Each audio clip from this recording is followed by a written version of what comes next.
Interest on drawing कि आपके जो पॉइंट्स हैं, सबसे पहला है इंटरेस्ट ऑन ड्राइंग आप कैसे निकाल सकते हो। तो यहाँ पर आपके पास दो मेथड है, simple method and average profit average method. हमारी जो ड्राइंग्स हैं ये दो हिस्सों में बटी हुई हैं, इर्रेगुलर ड्राइंग्स एंड देन, ठीक है, इर्रेगुलर ड्राइंग्स किसको बोला जाता है, जब amounts same amounts at irregular intervals, same amounts है लेकिन अलग अलग डेट पर, इर्रेगुलर इंटरवल्स, और different amounts at irregular intervals, तो उसको इरेगुलर ड्राइंग बोला जाता है। ठीक है, तो चाहे सेम ड्राइंग्स हैं लेकिन अलग अलग टाइम पे, कोई सीक्वेंस नहीं है, टाइम का कोई लॉजिक नहीं है, कभी भी विड्रॉ कर लेते हैं, अक्टूबर में भी, सितंबर में भी, जनवरी में भी। ठीक है, तो कोई उसमें कोई ट्रेंड नहीं है ड्राइंग्स में, तो that is called irregular drawing. और दूसरी होती है रेगुलर ड्राइंग्स। तो रेगुलर ड्राइंग्स मतलब सेम अमाउंट है, सेम अमाउंट है एंड प्लस रेगुलर इंटरवल्स है, रेगुलर इंटरवल्स हैं। ठीक है, तो ये आपकी रेगुलर ड्राइंग है। जो आपका इरेगुलर ड्राइंग्स है, इसको कैलकुलेट करने के पास आपके पास टू मेथड्स हैं, दो मेथड है इसको कैलकुलेट करने के लिए। आपके पास है product method, product method and average period method, product method and average period method.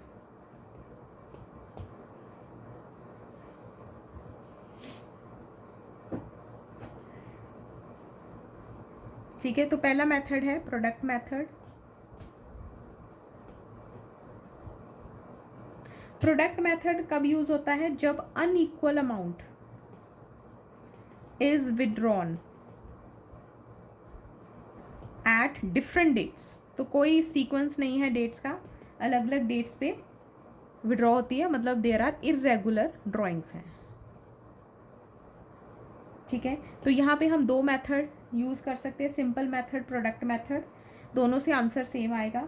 ठीक है, तो अब जैसे इसकी एग्जांपल दी हुई है, आपको डेट्स गिवन है 1 मई 2020, फिर आपकी 1 अगस्त, 30 सितंबर, 31 जनवरी, 31 मार्च, एंड ड्राइंग्स आपको गिवन है 2000, 5000, 2000, 6000, 2000। ठीक है, तो पहले मैं सिंपल मेथड से कर रही हूँ। सिंपल मेथड से अगर आपको करना हो तो सिंपल मेथड में आप करोगे मंथ्स कैलकुलेट करोगे टिल 31 मार्च तक, एंड ऑफ द ईयर तक मंथ्स कैलकुलेट करोगे, और कहाँ से, जो डेट गिवन है वहाँ से। तो 1 मई से लेके 31 मार्च तक आपके कितने दिन बनते हैं, 11 मंथ्स। फिर उसके बाद सेकेंड 1 अगस्त से लेके 31 मार्च तक, तो जो डेट गिवन है आपने 31 मार्च तक मंथ्स काउंट करने हैं। 30 सितंबर से 31 मार्च तक, फिर 31 जनवरी से 31 मार्च तक, लास्ट में 31 मार्च है तो ख़त्म हो गया कोई time. And then you will calculate interest. Interest जितना भी दिया होएगा, अगर 15% है तो 15% के हिसाब से। ठीक है, तो 2000 इंटू 11 इंटू 15%, 5000 इंटू 8 इंटू 15%। तो हर एक का अलग अलग आप अमाउंट जो है इंटरेस्ट कैलकुलेट कर रहे हो, जो यहाँ पे है उसको मल्टीप्लाई करके।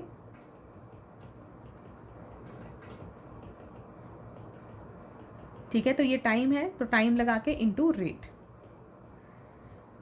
तो इस मेथड में प्रॉब्लम क्या है, सो मैनी कैलकुलेशन, कितनी कैलकुलेशन आपको करनी पड़ रही है, और वहाँ पे तो आपके पास कैलकुलेटर भी नहीं होएगा। ठीक है, हर स्टेप में आपको इंटरेस्ट कैलकुलेट करना है और फिर उसका टोटल करना है, और वो आपका इंटरेस्ट निकलेगा। टू सिंप्लीफाई द कैलकुलेशन कौन आया, प्रोडक्ट मेथड आया टू सिंप्लीफाई द कैलकुलेशन। उसने कहा इसको छोड़ो, इतनी कैलकुलेशन करने की ज़रूरत नहीं है, आप क्या करो, सिंपली इन दोनों का प्रोडक्ट ले लो। तो 2000 into 11 22,000, 5000 into 8 40,000, 2000 into 6 12,000, 6000 into 2 12,000 0। Total low, total is 86,000। और एक बार इंटरेस्ट निकालो, 86,000 into rate, rate is 15% into time, और टाइम आपने एवरेज 1/12 लेना है। ठीक है, तो मैंने टाइम 1/12 क्यों लिया, क्योंकि ऑलरेडी हम जो टाइम था उसको मल्टीप्लाई कर चुके हैं प्रोडक्ट में। ठीक है, तो जो हम यहाँ पे कॉमन चीज़ें थी उसको हमने बाहर निकाल दिया, तो सब में रेट कॉमन था एंड डिवाइडेड बाय 12 कॉमन था, तो जो कॉमन चीज़ है हमने उसको बस एक बार ही लगाया।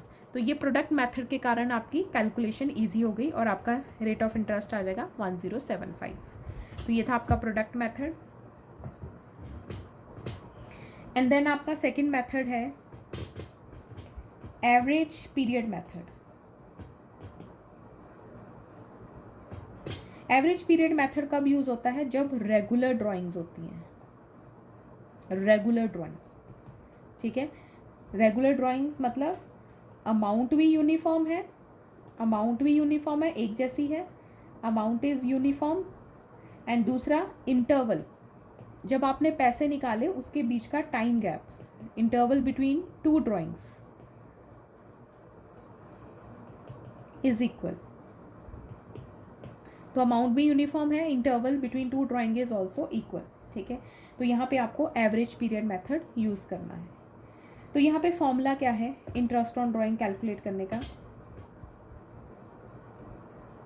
एक यहाँ पे चार्ट है जो आपको याद करना है। अगर आपकी ड्राइंग्स मंथली हो रही है या क्वार्टरली हो रही है या हाफ ईयरली, हाफ ईयरली मतलब ये नहीं कि 6 महीने बाद, हाफ ईयरली मतलब अगर आपकी जो बुक्स है, बुक्स क्लोज होती है टिल 30 सितंबर, तो आपने किताबें ही 6 महीने की बनाई, तो उस केस में हाफ ईयरली बुक्स, उस केस में आपकी इंटरेस्ट ऑन ड्राइंग कैसे लगेगा। तो इस केस में अगर in the beginning of every month है, मिड ऑफ एवरी मंथ है, एंड ऑफ एवरी मंथ है, तो आपका beginning of every month time लगेगा 6.5, मिड पे 6, एंड में 5.5। क्वार्टरली अगर ड्राइंग्स हैं तो बिगिनिंग में 7.5, 6, 4.5, हाफ ईयरली है तो 3.5, 3 एंड 2.5। तो ये टाइम आपको याद करना पड़ेगा। ठीक है, तो अगर आपको ये टाइम भूल जाए तो आपका एवरेज पीरियड का फॉर्मूला क्या है, अगर आपको फॉर्मूला पूछा जाए तो फॉर्मूला बस याद रखना है। वहाँ पर तो ऑब्जेक्टिव टाइप आने हैं, तो याद करा है या फॉर्मूला याद करा है मैटर नहीं करता। ठीक है, तो फॉर्मूला वैसे याद रखना कि अगर उन्होंने फॉर्मूला पूछ लिया तो months left after first drawing plus months left after last drawing divided by 2। तो ये आपका एवरेज पीरियड का फॉर्मूला है। ठीक है, तो अगर आपको टाइम न याद ना रहे तो ये आपका फॉर्मूला आप यूज कर सकते हो। तो अब जैसे इसकी एग्जांपल है, a partner drawers 10,000 per month eight 15% per annum, और पहले केस में in the beginning of every month, हर महीने की स्टार्टिंग में उसने विड्रॉ करे हैं। तो अब एवरेज प्रॉफिट मेथड लगेगा क्योंकि सेम अमाउंट है और देर इज़ अ सिस्टम हर महीने में। ठीक है, तो आप क्या करोगे 10,000 इंटू, पहले तो मंथ्स को ईयर में कन्वर्ट करो, इंटू 12, 15% इंटू, अब क्योंकि बिगिनिंग ऑफ एवरी मंथ है तो हमने टाइम क्या लगाना है, तो बिगिनिंग ऑफ एवरी मंथ में टाइम आपका है 6.5 डिवाइडेड बाय 12। ठीक है, तो पहले तो आपने ड्राइंग्स को ईयरली में कन्वर्ट करना है और फिर रेट एंड देन टाइम।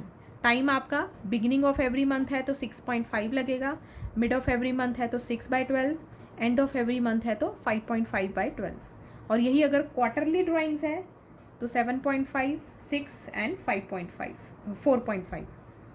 ठीक है, नेक्स्ट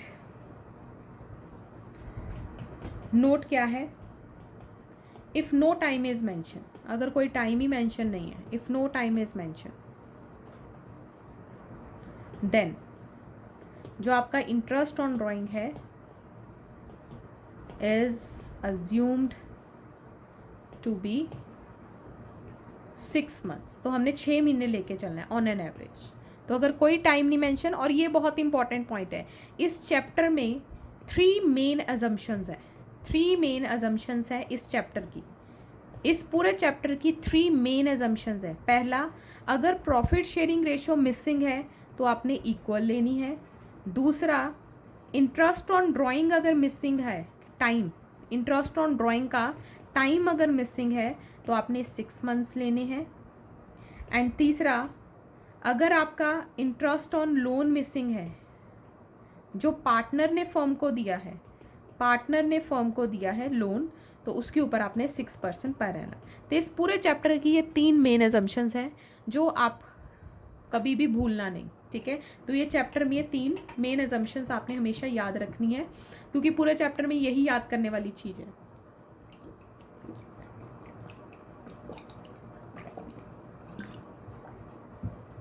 अगर कुछ मिस होएगा तो इन तीनों में से कुछ मिसिंग होएगा, और ज़्यादातर इसके चांसेस ज़्यादा होते हैं। इंटरेस्ट ऑन ड्राइंग, टाइम लगाना भूल जाते हैं बच्चे।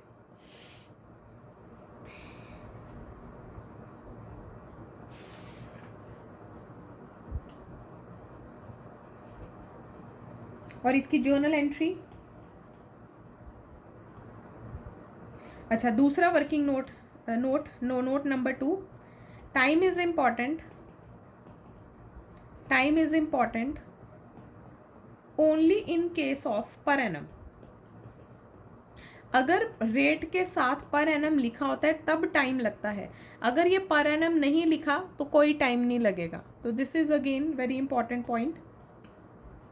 तो अगर लिखा है इंटरेस्ट ऑन ड्राइंग है आपका 10%, इंटरेस्ट ऑन ड्राइंग 10% है, और साथ में कोई पर एनम नहीं लिखा, तो आपने सीधा जो ड्राइंग्स होंगी उसके ऊपर 10% लगा देना, कोई टाइम नहीं लगाना, ठीक है। तो time is important only in case of per annum. तो इसके बाद है जर्नल एंट्रीज।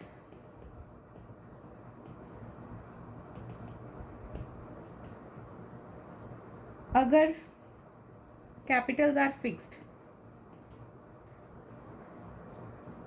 तो फिर करंट अकाउंट यूज होता है। तो एक एंट्री हम फर्म के पॉइंट ऑफ व्यू से डालेंगे और दूसरी एंट्री पार्टनर के पॉइंट ऑफ व्यू से डालेंगे। अब इंटरेस्ट ऑन ड्राइंग उनको पे करना पड़ता है, देना पड़ता है, तो उससे कैपिटल क्या होएगी, डेबिट होएगी।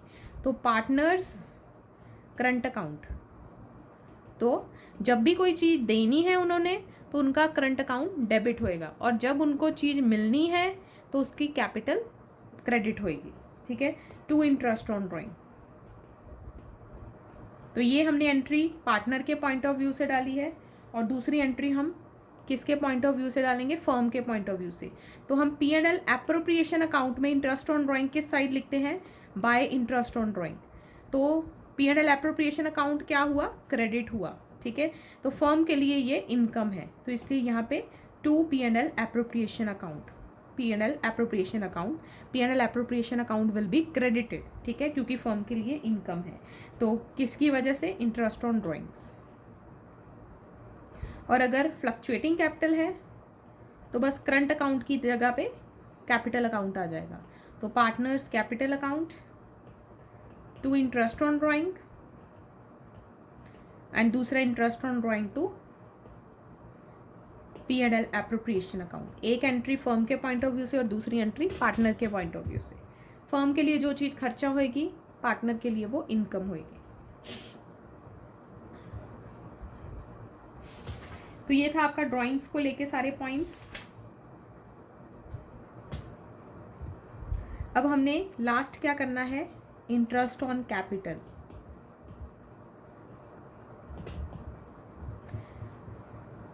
Interest on capital is always calculated on opening capital. ये हमेशा ओपनिंग कैपिटल पर कैलकुलेट होता है। It was always calculated on opening capital. तो हमें कैसे पता चलेगी कि क्लोजिंग कैपिटल दी हुई है, जब लिखा हो कैपिटल एज ऑन 31 मार्च 2021, क्योंकि आपका ईयर 2021 क्लोज है, ठीक है। तो 31 मार्च 2021, या फिर लिखा हो कैपिटल आफ्टर ऑल एप्रोप्रिएशंस या एडजस्टमेंट्स, ठीक है, या लिखा हो capital after drawings and profit. तो जब ऐसी वर्डिंग्स यूज़ होती है तो मतलब आपका ये क्लोजिंग कैपिटल है और आपने ओपनिंग कैपिटल निकालनी है। एंड ओपनिंग कैपिटल निकालने के फॉर्मूला क्या है, तो यहाँ पर भी डिपेंड करता है फिक्स्ड कैपिटल है या फ्लक्चुएटिंग कैपिटल है। अगर तो फिक्स्ड कैपिटल है तो क्लोजिंग कैपिटल ही ओपनिंग कैपिटल है। अगर फिक्स्ड कैपिटल है तो क्लोजिंग कैपिटल ही ओपनिंग कैपिटल होती है, क्योंकि कैपिटल अकाउंट में कोई हम एंट्रीज डालते ही नहीं, सारी की सारी एंट्रीज करंट अकाउंट में डालते हैं। लेकिन अगर फ्लक्चुएटिंग कैपिटल है तो आपका फॉर्मूला बनेगा closing capital eight drawings minus profit. अगर लॉस होएगा तो लॉस प्लस हो जाएगा, और ठीक है, तो ये आपका फॉर्मूला बन जाएगा, ठीक है। तो आप ओपनिंग कैपिटल पर पहुंच जाओगे, ठीक है। एंड दूसरा note is no interest on current account. Current account के ऊपर कोई इंटरेस्ट नहीं होता, no interest on current account. बस कैपिटल अकाउंट के ऊपर इंटरेस्ट होता है, करंट अकाउंट के ऊपर कोई इंटरेस्ट नहीं होता।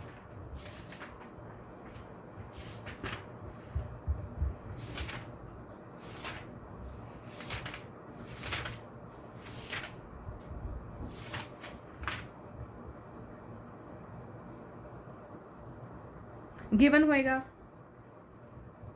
लिखा होएगा, या तो करंट अकाउंट के बैलेंसेस गिवन होएंगे या फिर क्वेश्चन में गिवन होएगा कि कैपिटल्स आर फिक्स्ड या फ्लक्चुएटिंग। कुछ नहीं गिवन तो हम फ्लक्चुएटिंग मानते हैं, लेकिन अगर फिक्स्ड होएगी तो गिवन होएगी।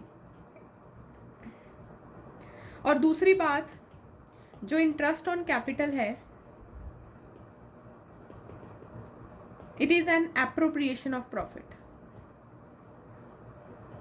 एप्रोप्रिएशन ऑफ प्रॉफिट मतलब कि एप्रोप्रिएशन ऑफ प्रॉफिट मतलब प्रॉफिट होएगा तो ये मिलेगा। In case of loss means in case of loss, अगर लॉस में है फर्म तो नो इंटरेस्ट ऑन कैपिटल, ठीक है। तो अगर फर्म लॉसेज में है तो कोई इंटरेस्ट ऑन कैपिटल नहीं मिलेगा, ठीक है। लेकिन यहाँ पर आपको एक बात याद रखनी है, partnership deed is very important. अगर पार्टनरशिप डीड है, प्रेजेंट है, और वो कहती है कि इंटरेस्ट ऑन कैपिटल को चार्ज ट्रीट करो, अगर पार्टनरशिप डीड स्पेसिफिकली बोलती है कि इंटरेस्ट ऑन कैपिटल को चार्ज ट्रीट करो, फिर आपको वो देना ही पड़ेगा, चाहे आपका लॉस क्यों ना हो जाए, ठीक है। तो अगर पार्टनरशिप डीड किसी एप्रोप्रिएशन को चार्ज ट्रीट करती है तो आपको फिर उसके अकॉर्डिंगली चलना पड़ेगा, क्योंकि partnership deed is an important document और हमें उसकी प्रोविजंस के हिसाब से ही चलना पड़ेगा। तो अगर पार्टनरशिप डीड कहती है कि interest on capital is a charge, तो आपको फिर वो लॉस के केस में भी देना पड़ेगा, ठीक है। तो चाहे आपके फर्म के लॉसेज डबल क्यों ना हो जाए, तब भी आपको इंटरेस्ट ऑन ड्रॉइंग कैपिटल देना पड़ेगा। लेकिन अगर ये एब्सेंट है या फिर साइलेंट है, फिर आपने उसको एप्रोप्रिएशन ही ट्रीट करना है। एप्रोप्रिएशन मतलब प्रॉफिट होएंगे तो देना है, otherwise no need to give.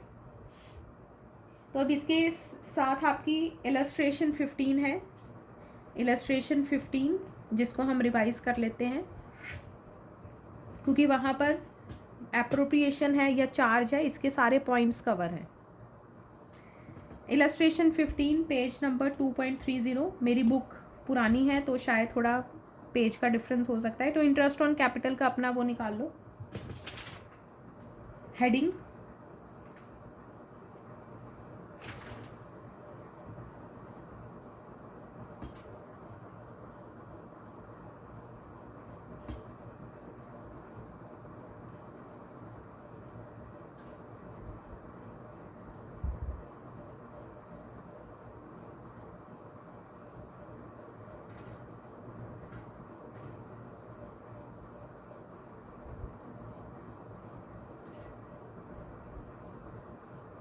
X and Y are partners sharing profit and losses in 2:3 with capital of 2 lakh 1 lakh respectively. Pass entries और entries for distribution of profit in each of the alternative cases. पहला है if partnership deed does not provide for interest on capital and profit for the year is 20,000। तो अगर interest on capital नहीं है तो हम क्या करेंगे, प्रॉफिट को ही बांट देंगे। ठीक है, तो पहला केस तो सिंपल है, आपने प्रॉफिट को ही बांट देना है। ठीक है, तो आपकी प्रॉफिट को बांटने की एंट्री, पहले तो जब हम एक बात याद रखना एंट्रीज की, P&L एप्रोप्रिएशन अकाउंट बनाते हैं तो सबसे पहले हम बाय नेट प्रॉफिट लिखते हैं। और नेट प्रॉफिट कहाँ से आता है, प्रॉफिट एंड लॉस अकाउंट से। तो आपकी पहली एंट्री क्या है, इस साइड P&L अकाउंट क्रेडिट होता है और इस साइड P&L अकाउंट डेबिट होता है। ठीक है, तो एंट्री में भी P&L अकाउंट अगर इस साइड आइटम्स है, क्रेडिट साइड आइटम है, तो P&L अकाउंट एंट्री की क्रेडिट साइड पे आएगा टू P&L एप्रोप्रिएशन अकाउंट। ठीक है, और दूसरी साइड हमने क्या डाला है, P&L account, profit and loss account. ठीक है, तो आपकी 20,000 का प्रॉफिट था।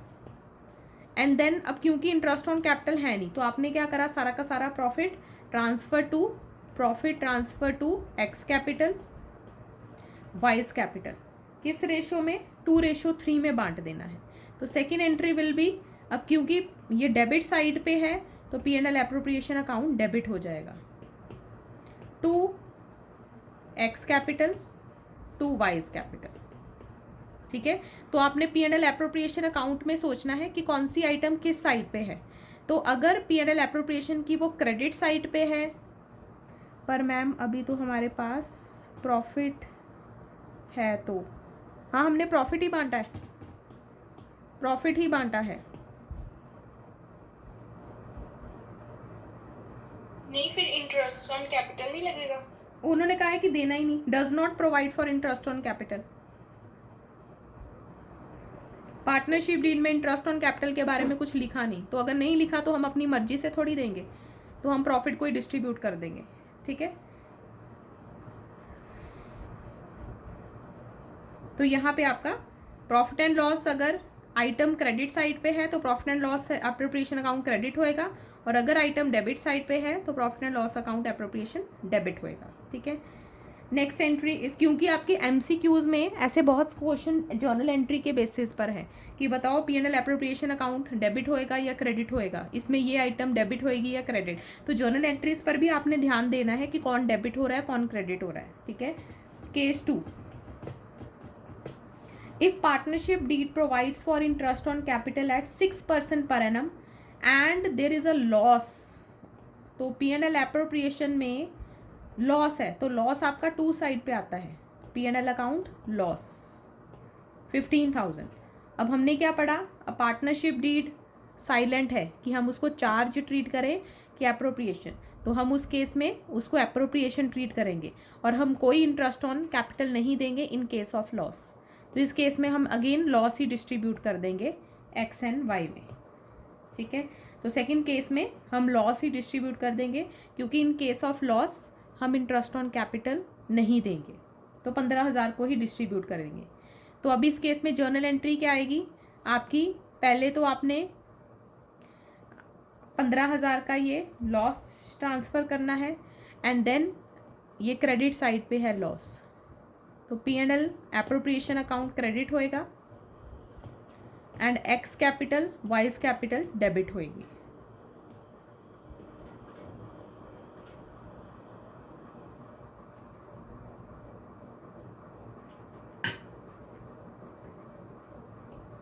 Case 3, if partnership deed provides for interest on capital at 6% per annum and profit is 21,000, तो अब हम देखते हैं हमारा नेट प्रॉफिट है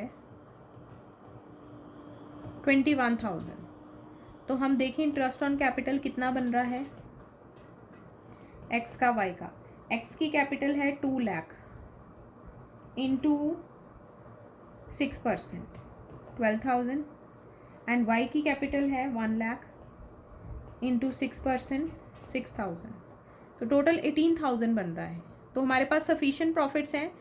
ठीक है, तो हम बाकी के जो प्रॉफिट है वो डिस्ट्रीब्यूट कर देंगे। ठीक है, तो profit transfer to X capital Y's capital 3,000। तो अब हमारी जर्नल एंट्री क्या बनेगी, पहले तो प्रॉफिट ट्रांसफ़र करने की, तो यहाँ पे क्रेडिट साइड पे तो P&L एप्रोप्रिएशन अकाउंट क्रेडिट होएगा and P&L account will be debited. और फिर इस साइड जो आइटम्स है उसके लिए P&L एप्रोप्रिएशन अकाउंट डेबिट होएगा एंड ये आइटम्स क्रेडिट होंगे। तो interest on capital to interest on capital,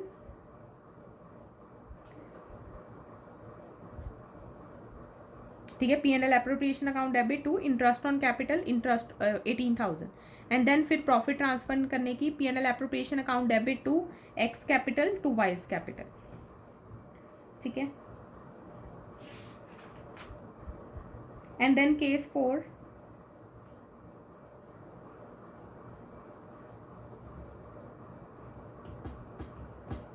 if partnership deed provides for interest at 6% as a charge. अब उसने स्पेसिफिकली लिखा है, पार्टनरशिप डीड कहती है उसको चार्ज ट्रीट करो, तो मतलब देना ही देना है चाहे आपका लॉस क्यों ना आ जाए। तो अब हमारे पास जो प्रॉफिट है, नेट प्रॉफिट, वो है 20,000, लेकिन अभी हमने क्या निकाला था, इंटरेस्ट ऑन कैपिटल 18,000, तो अभी भी हमारे पास 2,000 बच रहा है और वो हम डिस्ट्रीब्यूट कर देंगे, ठीक है। तो एज अ चार्ज में चाहे हमारा लॉस ही क्यों ना आ जाए हम उसको डालेंगे। केस 5, अब कहता है again it is as a charge और हमारा जो नेट प्रॉफिट है इट इज 2,000 और इंटरेस्ट ऑन कैपिटल है 18,000। अब आपका लॉस आ रहा है, ठीक है, तो कोई बात नहीं, लॉस आ रहा है तो हम लॉस ट्रांसफर कर देंगे, ठीक है। तो जब पार्टनरशिप डीड कहती है कि इंटरेस्ट ऑन कैपिटल को चार्ज ट्रीट करो, फिर चाहे लॉस ही क्यों ना हो, लॉस ही क्यों ना आए, आपने उसको कर देना है, ठीक है, पूरा इंटरेस्ट ऑन कैपिटल देना है, ठीक है। एंड सिमिलरली लास्ट केस में चार्ज है और ऊपर से पूरा पूरा है, तो ना प्रॉफिट ना लॉस, तो सारा का सारा as a interest on capital बढ़ जाएगा, ठीक है। तो ये आपका था इंटरेस्ट ऑन कैपिटल के regarding points. And next point is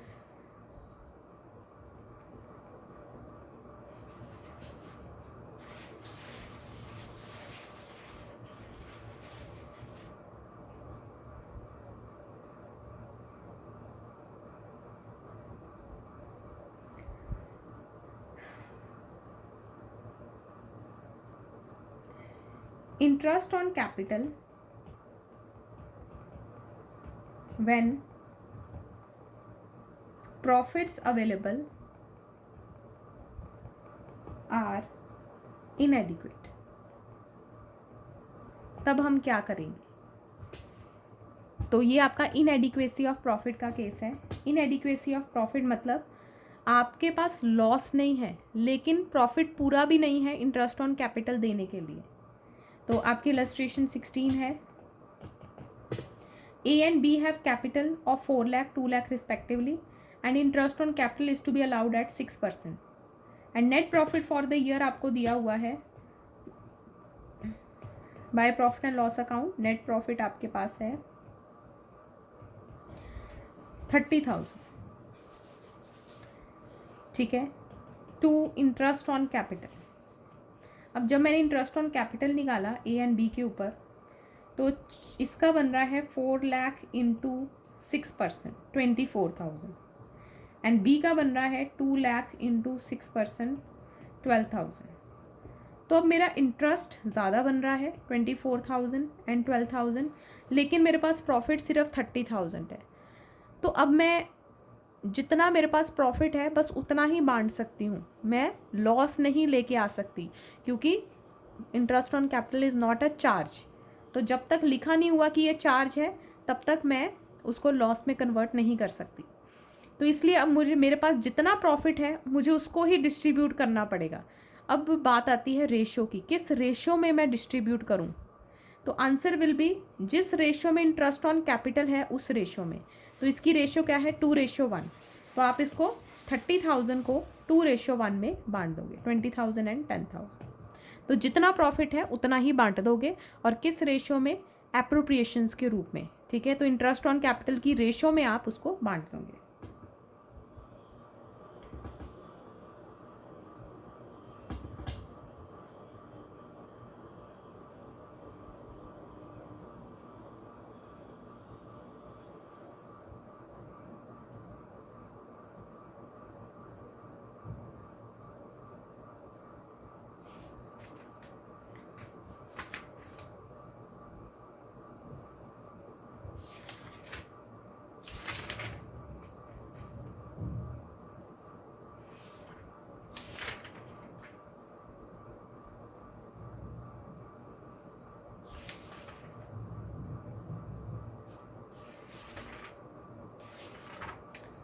okay, last इसमें एक इंटरेस्ट ऑन ड्राइंग पे का टॉपिक है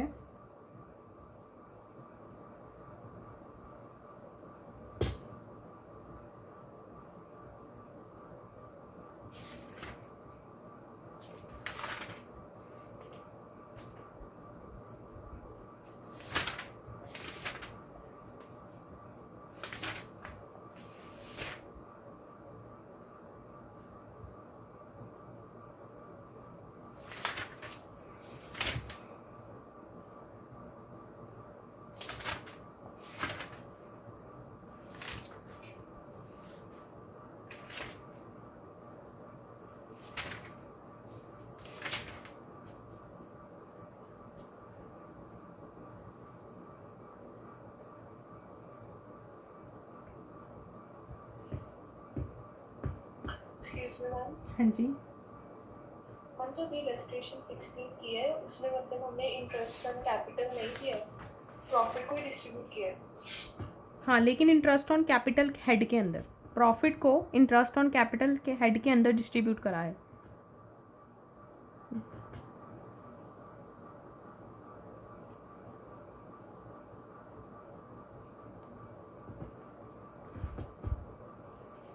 ओके, नेक्स्ट इज, अगर आपकी कैपिटल में एडिशंस भी हैं, आप नई कैपिटल लेके भी आ रहे हो और प्लस विड्रॉवल्स भी हैं, आप कैपिटल को विड्रॉ भी कर रहे हो, विड्रॉल्स, तो उस केस में आप इंटरेस्ट ऑन कैपिटल कैसे निकालोगे?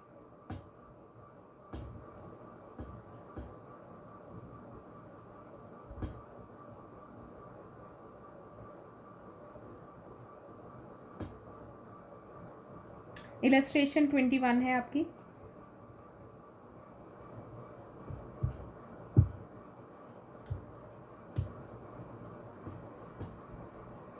रमेश एंड नरेश वाली।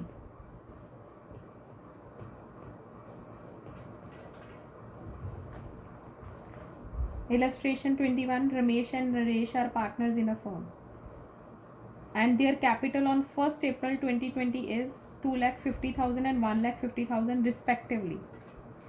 तो पहले रमेश की कैपिटल 2,50,000 कब है? 1st अप्रैल को, और फिर सुरेश की कैपिटल 1st अप्रैल को 1,50,000. On 1st July, they decided that their capital should be 2 lakh. 1st जुलाई को उन्होंने डिसाइड करा कि अब उनकी कैपिटल 2 लाख हो जाएगी। तो अब आप देखो, तो रमेश को विड्रॉ करनी पड़ रही है कैपिटल और सुरेश को नई लेके आनी पड़ रही है, ठीक है, 2 लाख बनाने के लिए।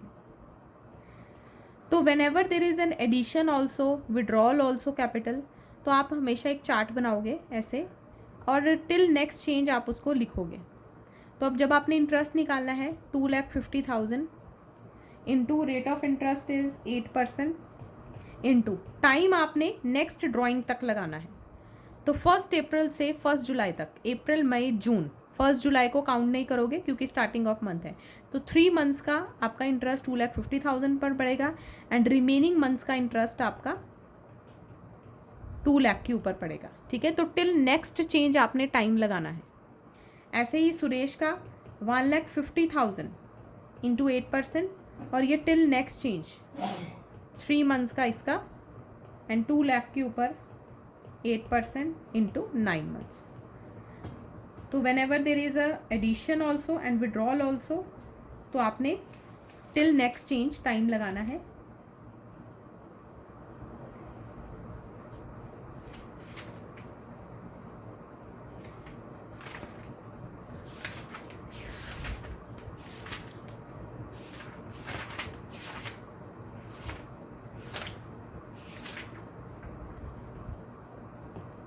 नेक्स्ट आपकी जो कैपिटल है 2 तरह की होती है,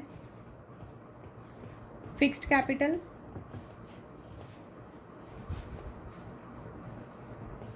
fluctuating capital.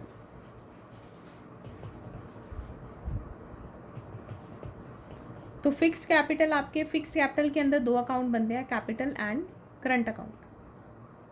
Capital account and current account, ठीक है, क्योंकि फिक्स्ड कैपिटल में जो कैपिटल है वो हिलती नहीं है, ठीक है, लेकिन फ्लक्चुएटिंग में बस एक ही बनती है कैपिटल अकाउंट और सारी एडजस्टमेंट्स उसमें होती है।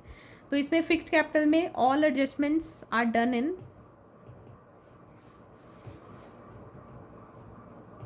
करंट अकाउंट, ठीक है, लेकिन इसमें सारी एडजस्टमेंट्स कैपिटल अकाउंट में ही होती है। जो कैपिटल अकाउंट है इसका बैलेंस क्रेडिट ही रहता है फिक्स्ड कैपिटल में, लेकिन करंट अकाउंट का डेबिट और क्रेडिट बैलेंस दोनों हो सकते हैं, मतलब क्लोजिंग बैलेंस, ठीक है। इसमें भी क्योंकि सारी एडजस्टमेंट जिसमें होती है उसका बैलेंस कोई भी हो सकता है, डेबिट और क्रेडिट, क्योंकि हो सकता है कि एडजस्टमेंट्स ओवर पावर कर जाएं। तो हमारा जो कैपिटल अकाउंट है उसमें क्या क्या आता है, नॉर्मल कैपिटल अकाउंट में, फ्लक्चुएटिंग में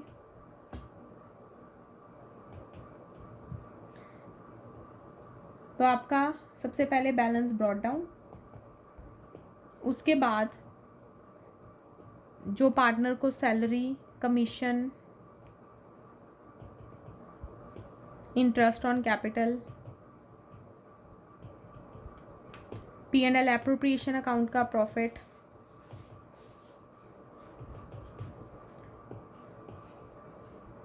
एंड टू साइड पे drawings, interest on drawings, and then अगर इन्होंने कोई एसेट विड्रॉ करी है, टेकन ओवर, तो वो आ जाएगी,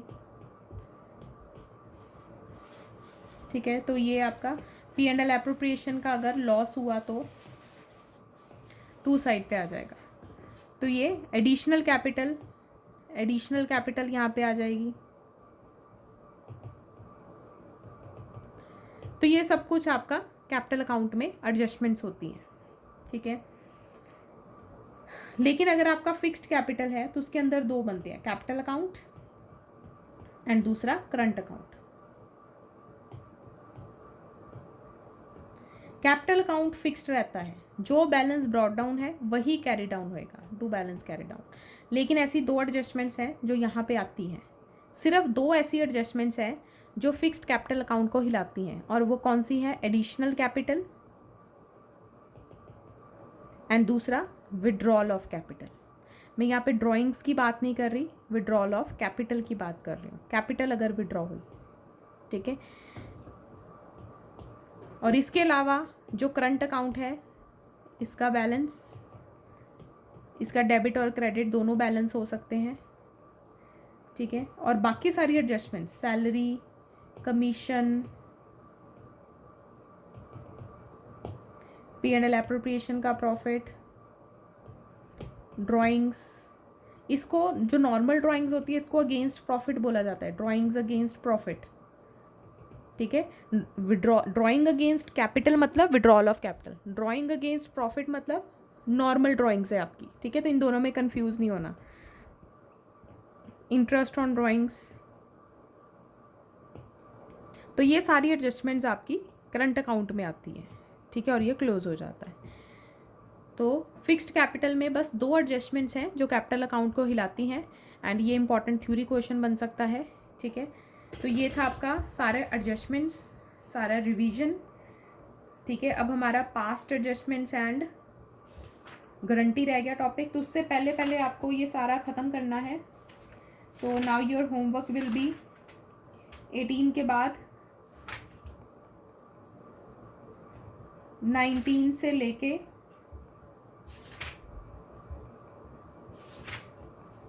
54 तक, 19 से लेके 54 तक, ठीक है। तो एक आधा क्वेश्चन में आपको मैं करा देती हूँ।